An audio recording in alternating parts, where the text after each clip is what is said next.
Iyi ni radiyo y'ijwi y'Amerika.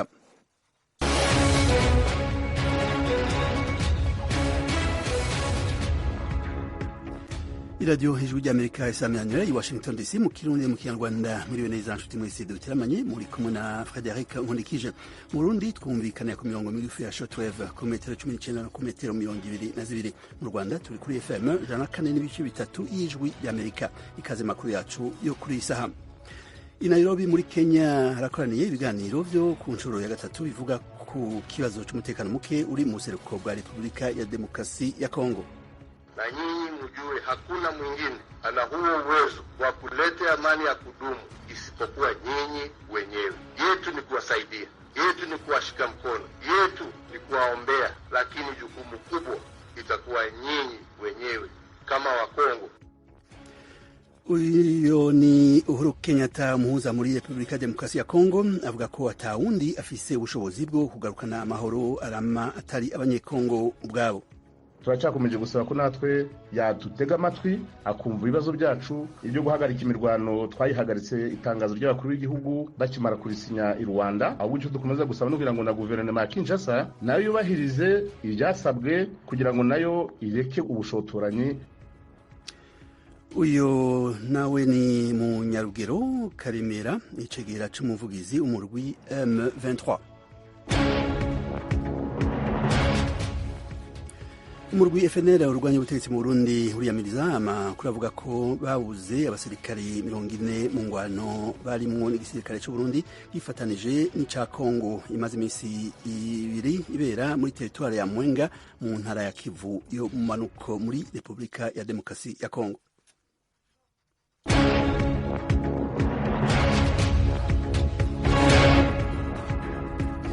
Abantu indwi bishwe mu gitero kikibandanya ku hoteli mu gisagara ca Mogadisho muri Somalia.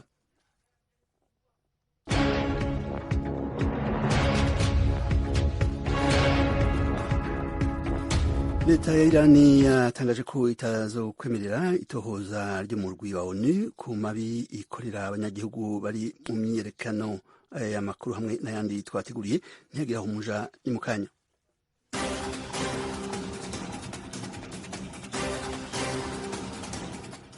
Abantu indwi bishwe mu gitero kikibandanya ku hoteli mu gisagara ca Mogadisho muri Somalia. Ni inkuru dushikirizwa na mugenzi wacu Oriane Itangishaka. Abagwanyi bafashe burundu ihoteli ya Villa Reis uno munsi wa mbere ubaye uwa kabiri ico gitero kikiriko kiraba. Havugwa ko abantu bahagwa canke bakakomerekera. Abajejwe umutekano babandanya gutana mu mitwe n'umuhari wa Al-Shabaab watanguye ico gitero ku munsi w'Imana. Iyo hoteli iri haruhande ya Villa Somalia, ibiro by'umukuru w'igihugu n'umushikiranganje wa mbere. Villa Reis ni hoteli ikunzwe gushikiramwo abategetsi ba leta kandi ikaba icungerewe cane mu buryo bwo gutanga karangamuntu kuri buri muntu ahinjiye. Ico gitero kuri Villa Reis Hotel kibaye inyuma yaho leta itangaje ko igisirikare cishe abagwanyi amajana n'amajana ba El-Shabaab kuva ibikorwa byo gutuza uwo mugwi bitanguye mu kwezi kw'indwi. Abantu bashika 100 barishwe mu bitero bibiri vyagizwe i Mogadishu mu mpera z'ukwezi kwa 10. El-Shabaab yariyitiriye ivyo bitero vyompi.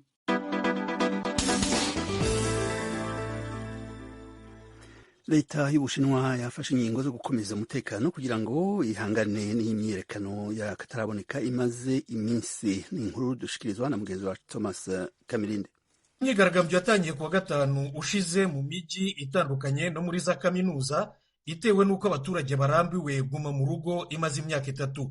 Bavuga ko imaze kubazengereza mu rwego rw'ubwisanzure bwabo n'imibereho yabo muri rusange. Ku buryo bw'agatangaza barasaba President Xi Jinping kwegura. Uyu munsi polisi yazindutse ihagarika abantu mu mihanda ikabasaka cyane cyane mu murwa mukuru Beijing no mu mujyi wa Shanghai. By'umwihariko yashakaga kumenya abafite ikoranabuhanga ryihariye ryitwa VPN n'irya Telegram. Ubusanzwe zirabujijwe mu Bushinwa, ariko abaturage barazikoresheje cyane kugira ngo batumaneho mu myigaragambyo kandi bahanahane n'amakuru yayo. Kugeza ubu kandi umubare w'abantu batawe muri yombi nturamenyekana. Ku rundi ruhande, imyigaragambyo yatumye nyamara leta itangira kudohora ingamba zo gukumira COVID-19. Nk'i Beijing, guverinoma yatangaje ko itazongera kuzitira quartier zibonetsemo virusi. i Guangzhou mu majyepfo y'igihugu abaturage ntibazongera gupimwa bya hato na hato. Naho mu mujyi wa Urumqi, umurwa mukuru w'intara ya Xinjiang mu majyaruguru, amasoko, amangazini na za bisi zitwara abantu bizatangira gufungura buhoro buhoro muri iki cyumweru. Urakoze Toma. Leta ya Iran yatangaje ko itazokwemera itohozwa ry'umurwi wa ONU ku mabi ikorera abanyagihugu bari mu myerekano. Idonido n'inkuru Thomas Kamirindi. Umuvugizi wa Minisiteri y'Ububanyi n'Amahanga ya Irani Nasser Kanani yatangaje ko nta bufatanye na gato Irani izagirana n'iriya komisiyo y'umuryango w'abibumbye ishingiye ku nyungu za politiki nk'uko yabyivugiye.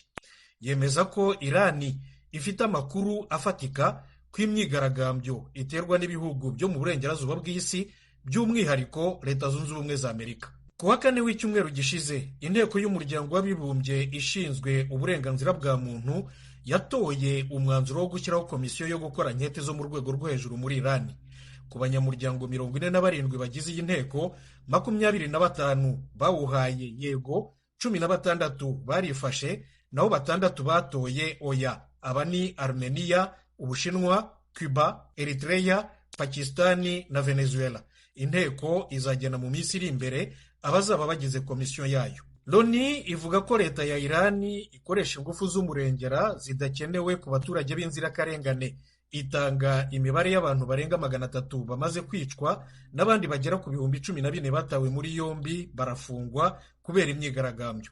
Naho imiryango iharanira uburenganzira bwa muntu yo yemeza ko abaturage bamaze kwicwa kuva mu kwezi kwa 9 gushize ari 450, barimo abana 63, kandi ko abantu barenga 18,000 bafashwe barafungwa.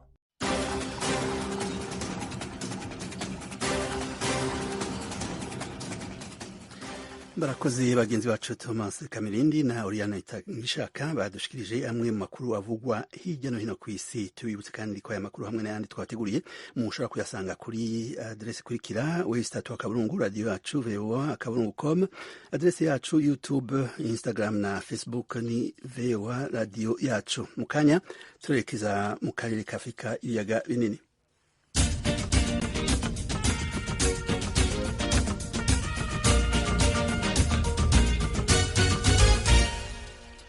I Nairobi muri Kenya harakoraniye ibiganiro byo ku nshuro ya gatatu bivuga ku kibazo cy'umutekano muke uri mu buseruko bwa Repubulika ya Demokarasi ya Kongo.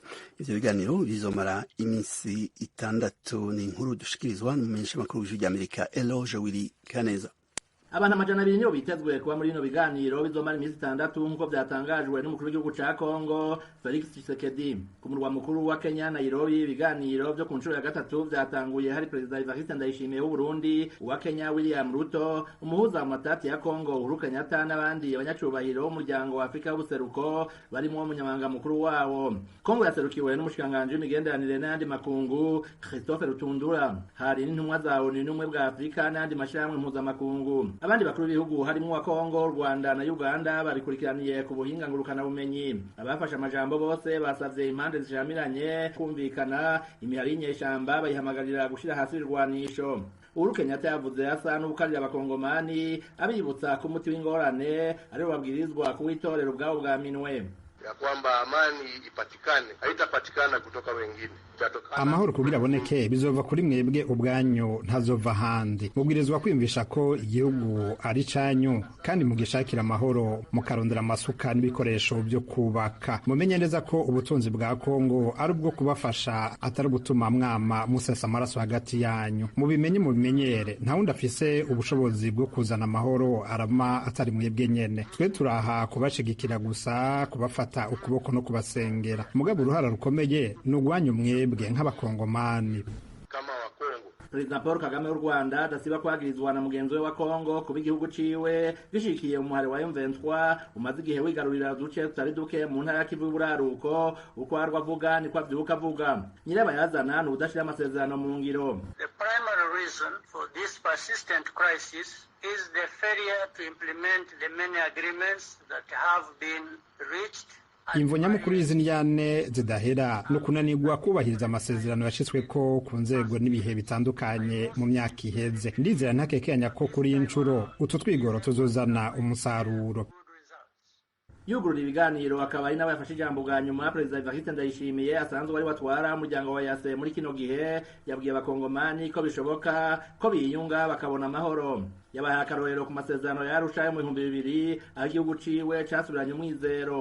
Au Burundi, il y avait presque 10 groupes armés. Nous avions 17 partis politiques protagonistes. Mu Burundi hari imigwi igwana igera kuri 10. Twari dufise imigambwe 17 itumvikana, ariko akarere kamaze guhaguruka abarundi baricaye hamwe baca basubira kuronka amahoro. Raba uyu munsi abasirikare b'u Burundi baja gufasha ibindi bihugu kugarukana amahoro. Nimwihebure, nimwemera kugandira atabujyajya muzoronka amahoro. Felix Tshisekedi wa Kongo nawe yavuze ko akaryo kadasanzwe kuba habaye ibiganiro, yasavye abavyitabiriye kutayifisha ubusa. Ici et maintenant, nous devons agir avec rapidité et synergie pour sortir les provinces de l'Ituri. Vuba bwango tubwirizwa gukorera hamwe twihuse kugira dukize intara za Ituri, Maniema, Kivu y'uburaruko n'ubumanuko na Tanganyika. Ico ngereranya no kwibira mu mazi. Dutegerezwa kunumya urwamo rw'ibigwanisho kugira duhe amahirwe icifuzo cacu rusangi co kubaka igihugu cacu. Umuhari M23 ntiwitavye kandi ntiwatumiwe muri bino biganiro nk'uko umuvugizi wawo Munyarugero Karemera Canisius yavyemereye ijwi rya Amerika.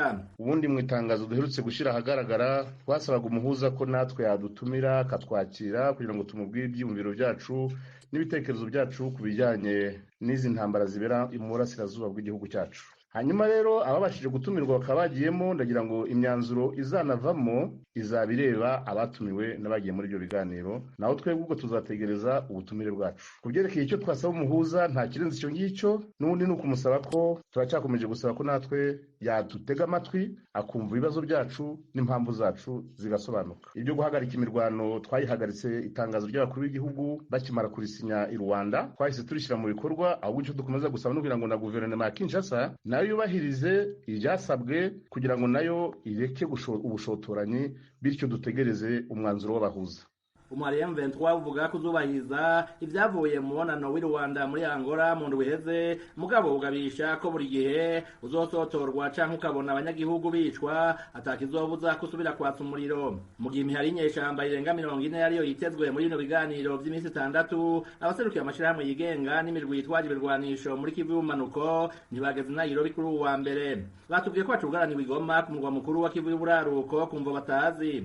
Banse kugira ikindi badutangariza. Bari bavuye mu karere kabo ku munsi wa gatanu w'indwi iheze. Eloge Urikaneza, ijwi rya Amerika.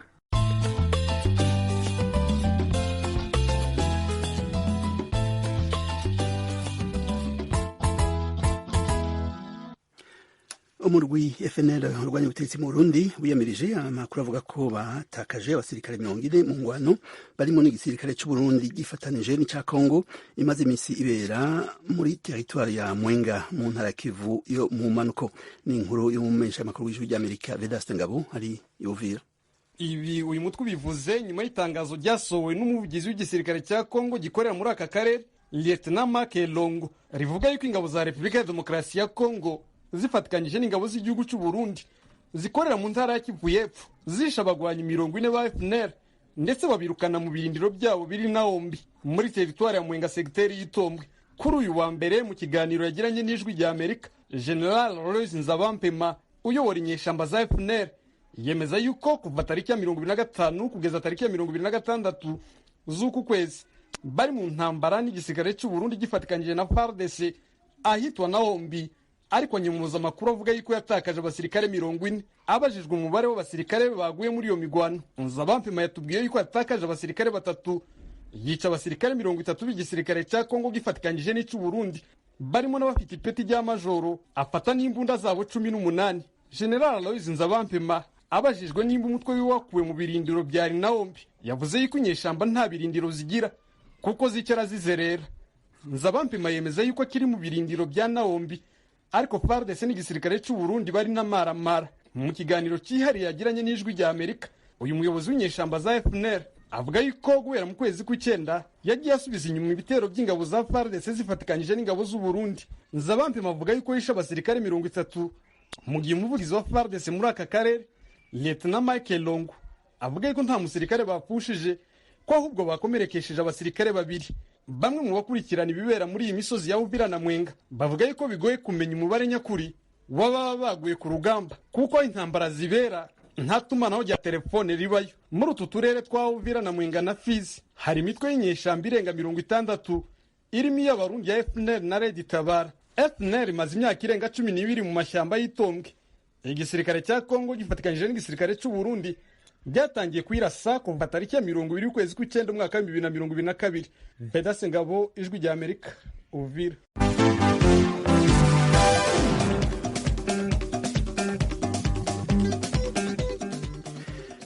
Kubitire mu Rwanda, umucamanza muri sentare y'intango ya Nyarugenge Kigali yategetse ko Jean de Dieu Ihora Habona yahoze aba mu birwayi vya Kangondo na Kibiraro arekurwa ivy'agateganyo agakurikiranwa ari hanze. Ni inkuru y'umumenyeshamakuru w'Ijwi ry'Amerika Eric Bagirubusa ari i Kigali mu Rwanda. Ibidakunze kubaho mu nkiko zo mu Rwanda, ibyemezo ku manza zagombaga gusomwa kuri uyu wa mbere mu rukiko rw'ibanze rwa Nyarugenge byasomye n'umwanditsi w'urukiko nawe utari wambaye impuzankano y'akazi. Ku cyemezo kirekura by'agateganyo bwana Jean de Dieu Ihora Habona, urukiko rw'ibanze rwa Nyarugenge rwanzuye ko hari impamvu zikomeye kandi zihagize zituma urega ubushinjacyaha bumukekaho icyaha cy'ubufatanyacyaha mu gukora cyangwa gukoresha inyandiko mpimbano. Gusa ku ngingo y'impamvu zikomeye zituma yakomeza gufungwa by'agateganyo mbere y'urubanza mu miziho, urukiko rw'ibanze rwa Nyarugenge rwanzuye ko izo mpamvu zitariho. Rwategetse ko Ihora Habona ahita afungurwa by'agateganyo urubanza rukimara gusomwa. Icyemezo cy'umucamanza kiravuga ko bwana Ihora Habona azakurikiranwa ari hanze yidegembya. Ni icyemezo cyasomwe yaba ubushinjacyaha n'uruhande rw'uregwa batari mu rukiko. Mu cyumba cy'urukiko hagaragaye abavandimwe n'abahoze baturanye na Ihora Habona mu midugudu ya Kangondo na Kibiraro Nyarutarama mu mujyi wa Kigali. Bwana Jean Baptiste Kalisa, mukuru w'uregwa, iki cyemezo cyamuguye neza. Mu by'ukuri biradushimishije cyane, yadushimye ko natwe twari duhangayitse. Uko yibona umuvandimwe afungwa mu gihe kirenze ibyumweru 3 kandi twumva ko mu by'ukuri iriya dosiye atari ikintu agomba kumufunga. Uburyo urubanza rukijijwe tubyakiriye neza kandi turishimye dushimira n'Imana itumye Jean de Dieu agaruka mu muryango. Turamunyote cyane kongera kumubona n'umuryango mukire kumubona, n'ubutaye turagushimiye kuko bwarebye kure ndetse bugaha agaciro akarengane k'umuvandimwe akabafunguye. Abana kwiga byarabana, ntabwo bari bakiga, byarabananiye pe. Ku munyamategeko Pierre Celestin Buhuru wunganira Ihora Habona mu mategeko, icyemezo cy'umucamanza cyasubije ubusabe bamugejejeho ubwo baburanaga ku ngingo y'ifungwa n'ifungurwa ry'agateganyo.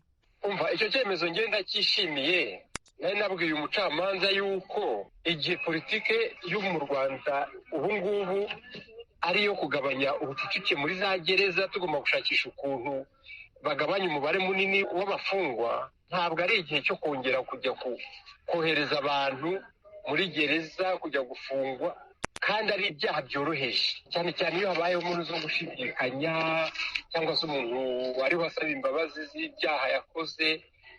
Ubwo rero ihame ni uko umuntu akurikiranwa adafunze, noneho irenga yobora akaba ari ryo riba kugira gute gufunga.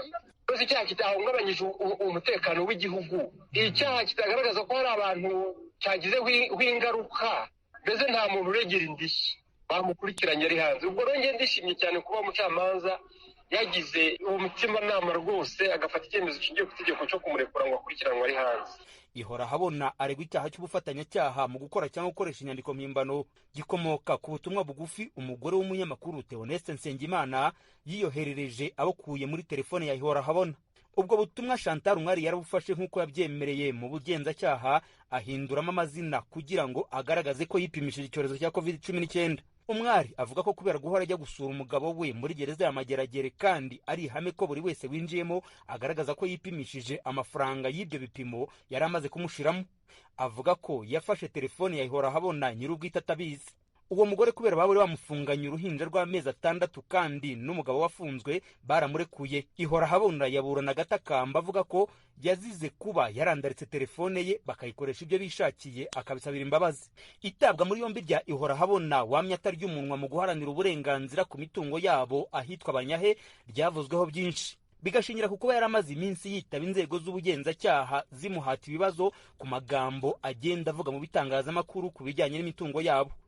uyu kimwe na bwana Jean de Dieu Shikama ubutegetsi bubafata nka bankingi za mwamba bagerageje guhumura rubanda babagaragariza ko batagomba kwemera kwimuka amategeko atubahirijwe. Kugeza ubu kandi mugenzi we Shikama nawe arafunzwe azira amagambo yatangaje yise ko yahuruzaga asaba ko ubutegetsi butabasenyera binyuranije n'amategeko, amagambo ubushinjacyaha bumukurikiranyemo gupfobya no kugabanya uburemere bwa jenoside. Ikindi cyatumye ifatwa rya Ihorahabona rivugwaho byinshi ni uburyo ababibonye bavuga ko yashimutiwe ahazwi nko mu Birembo mu karere ka Gasabo bakamujyana mu modoka ifite ibirahuri byijimye. Hagati aho icyaha aregwa gihanishwa igihano kiri hejuru y'imyaka 2 y'igifungo idashobora kurenga imyaka 5 mu buroko. Bagira ubusajwi rya Amerika i Kigali. Urakoze Eric, tukivuga ku Rwanda kandi ikibazo cyo kuzingama mu bana bato kirabandanya kuba ingorabahizi mu bice bitandukanye by'u Rwanda. Ni inkuru dushikirizwa n'umumenyeshamakuru w'Amerika Gloria Tishim.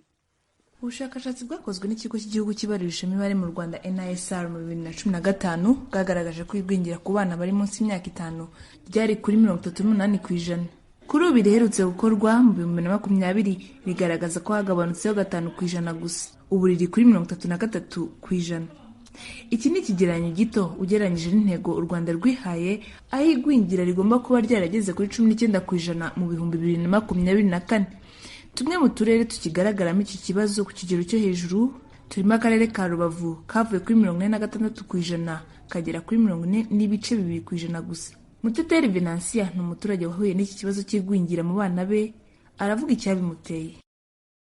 Ndabyara ntibampashisha kibonye yuko nanjye batampiyofu ahubwo bikarenga bakayiha abandi. Umuyobozi ushinzwe imibereho myiza y'abaturage mu karere ka Rubavu Ishimwe Pacifique aravuga ko imwe mu mpamvu yatumye igwingira rigabanuka ku kigero cyo hasi ari uko abaturage batari bakarimenye, akongera ko hari n'abayobozi batabashaka kuritandukanya n'izindi ndwara. Twagabanyijeho 5 ariko ntabwo bidushimishije twe mu buyobozi. Ibijyanye no kurwanya igwingira cyangwa se igwingira byari bitaramenyekana ku kigero cyo hejuru, ku buryo no kurirwanya bitari bifite imbaraga mu by'ukuri umuntu yavuga ngo zishimiwe ku nzego zose. Na n'ubu ngubu turacyabona imbogamizi z'uko hari abantu tukibona ari ababyeyi bafite abana bafite igwingira, hari abayobozi batazi gutandukanya igwingira n'imirire mibi. Ni ubukangurambaga bukomeza. Akandi karere kakigaragaramo igwingira ku mibare yo hejuru ni akarere ka Ngororero. Imibare igaragaza ko rikiri kuri 50%. Umuyobozi ushinzwe imibereho myiza muri aka karere Mukunduhirwe Benjamin nawe arasobanura impamvu iki kibazo cy'igwingira mu karere ke gikomeje kubatera inkeke. Bijyanye no kudateka indyo yuzuye, kutamenya guteka indyo yuzuye. Ikindi twakongeraho ni ikibazo cyo kubyara abana benshi bidahuye n'ubushobozi bw'umuryango. Tunasaba abaturage b'akarere ka Ngororero rwose gahunda yo kuboneza urubyaro ishyirwemo imbaraga. Umuyobozi ushinzwe ubukangurambaga mu kurwanya imirire mibi mu kigo cy'igihugu gishinzwe ubuzima RBC Clemence Dusingize aratanga inama ku cyakorwa kugira ngo imibare igabanuke ku rwego rugaragara. Ari amata atangwa ku mashuri, ari izi gahunda zo guha abana ibinini by'inzoka mu midugudu biba 2 mu mwaka. Izo zose ni ingamba leta igenda ishyiramo, ndetse no gushishikariza imiryango kuboneza urubyaro, kuko hari igihe abantu baba bafite ubumenyi iyo ndyo yuzuye bazi kuyitegura, ariko iyo bataboneje urubyaro wa muryango munini usanga itunga abana bitaboneka neza, usanga nayo yabitandaruye. Uyu muyobozi ushinzwe ubukangurambaga kandi arasaba abaturage cyane cyane bari mu turere tugifite igwingira riri ku kigero cyo hejuru ko bagomba kwita ku bana babo. Arakiri igisa n'umwihariko ku gihe cy'iminsi 1000 ya mbere. Nongeye nibutse ko ya minsi 1000 kuye mu bice 3, umubyeyi atwite byakitabwaho, akipimisha inshuro 4, agafata indyo yuzuye ndetse agafata na bya binini byongera amaraso. Icyo gihe akaba akumiriye igwingira mu gihe atwite. Yaba abyaye konsa umwana ari ihame, bidakwiriye gusubira inyuma. Umwana konka akimara kuvuka, umwana agahita ahabwa ibere akonka y'amezi 6 nta kindi avangiwe. Imyaka igera muri 7 irashize u Rwanda rufashe gahunda idasanzwe yo kurwanya imirire mibi n'igwingira mu bana. Mu bihe bitandukanye isobanura ko iki ari ikibazo gihangayikishije bijyanye n'imibare igaragara. Nk'uko bisobanurwa na Clemence Dusingize, hashyizweho gahunda zitandukanye mu guhangana n'iki kibazo, zirimo kwegereza ubuvuzi abaturage, kubaka uturima tw'igikoni no gutera ibiti by'imbuto, kwigisha abantu gutegura indyo yuzuye, gushyiraho gahunda y'amarerero n'izindi.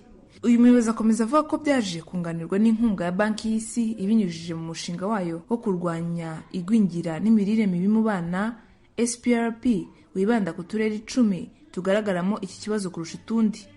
Utwo ni Nyamagabe, Nyaruguru, Rubavu, Nyabihu, Rusizi, Karongi, Ruhango, Bugesera, Ngororero na Rutsiro. Tuyishime Gloria, Ijwi ry'Amerika, Uburengerazuba bw'u Rwanda.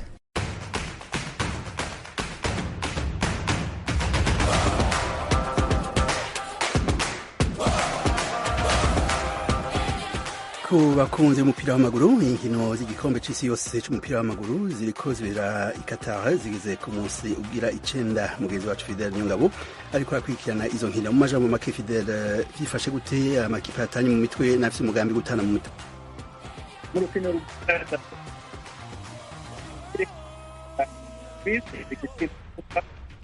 n'umukinnyi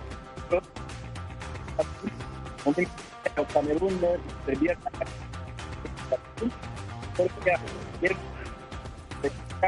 itsinda 3.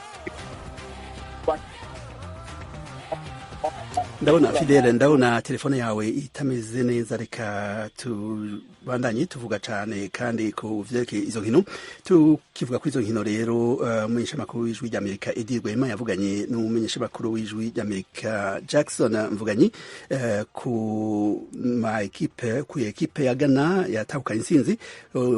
Bakaba bavuganye rero ku kuntu intsinzi ya Ghana kuri Korea y'Epfo yakiriwe n'abanyagana. Jackson ari muri ico gisagara.